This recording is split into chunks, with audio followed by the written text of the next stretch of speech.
Bienvenue dans ce nouveau cours. En effet, depuis quelque temps, Word propose ce que l'on appelle le lecteur immersif, destiné à toutes les personnes qui ont eu un jour du mal à lire du texte sur ordinateur, que ce soit pour des soucis de vue, des soucis de lecture, des soucis de dyslexie, dysorthographie. Je ne vais pas rentrer dans le côté scientifique ou médical ici, ce n'est pas le but, mais plutôt de vous montrer divers outils permettant cela dans Word. Allez, c'est parti, voyons cela ensemble.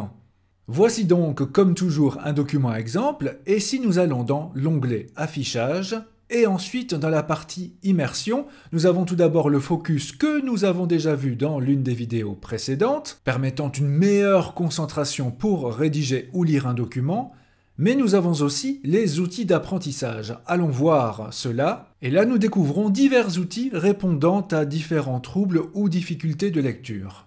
Tout d'abord, nous avons l'outil largeur de colonne, et là vous remarquez déjà que notre texte a été fortement réduit en largeur, et nous avons donc le choix entre très étroite, c'est le cas ici, étroite, donc un peu plus large, ou encore moyenne, ce qui ressemble à la normale, mais nous avons aussi large, où là le texte prend presque toute la largeur de mon écran. Nous le voyons encore mieux ici. Certaines personnes ont également un souci avec la luminosité de l'écran ou le fait de lire du texte sur fond blanc. Eh bien, nous avons l'option couleur de page qui permet de colorier le fond en choisissant différentes couleurs.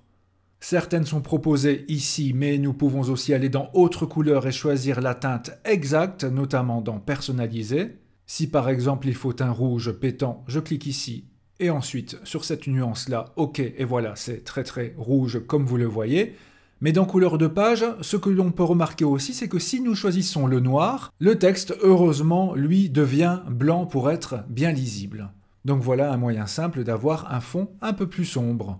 Ce qui peut être intéressant aussi, c'est le focus sur les lignes. Si le fait d'avoir trop de texte apparent à l'écran nuit à votre concentration, vous pouvez aussi choisir un focus, par exemple, sur une seule ligne à la fois. Et là, que se passe-t-il? Eh bien, comme vous pouvez le voir, tout le reste est assombri, sauf la ligne en question. Et avec soit les petites flèches ici, à droite, ou avec la molette de la souris, nous pouvons facilement passer d'une ligne à l'autre pour faciliter la lecture et la concentration.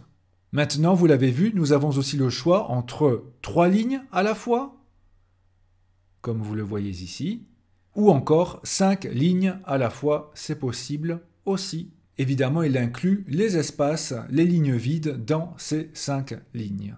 Il est possible également de travailler sur l'espacement du texte pour bien différencier chaque lettre, chaque mot. Et si je clique, vous voyez là clairement la différence, avec les lettres bien plus espacées, permettant une meilleure identification de chaque lettre ou mot.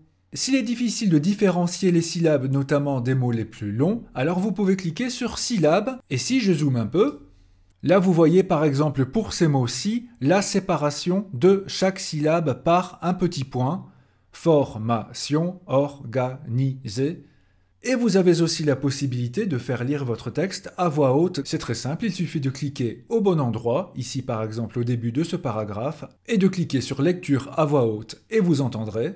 Une bonne formation initiale est indispensable mais deviendrait vite inutile si d'autres formations ne suivent pas tout au long de la carrière de l'enseignant. Vous l'avez donc entendu, et vous voyez qu'ici à droite, j'ai quelques outils. J'ai cliqué sur le bouton pause, je peux cliquer à nouveau sur lire.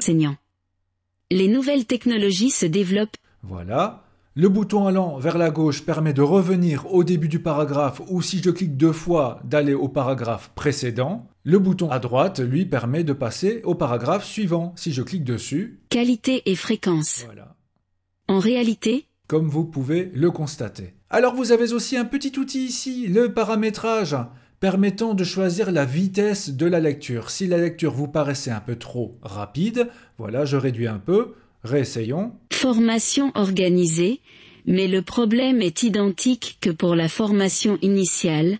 Vous constatez que c'est un peu plus lent, et vous pouvez même choisir la voix. Ici c'était la voix féminine, nous pouvons choisir une voix masculine. Voilà, voix masculine, je vais accélérer un peu. Lecture. Elles sont bien trop peu nombreuses et trop peu poussées. D'ailleurs, la plupart de celles-ci se font plutôt sous forme de conférences plutôt que de... Et vous constatez le résultat également. J'avais donc à cœur de vous faire découvrir cette fonction assez récente. Si cela peut être utile à quelqu'un que vous connaissez, évidemment n'hésitez pas à lui montrer cela. Et si c'est pour vous, tant mieux aussi. Si vous appréciez ces petites découvertes, n'hésitez pas aussi à mettre un j'aime sur la vidéo, c'est simple, rapide et gratuit. Merci à vous et à très bientôt.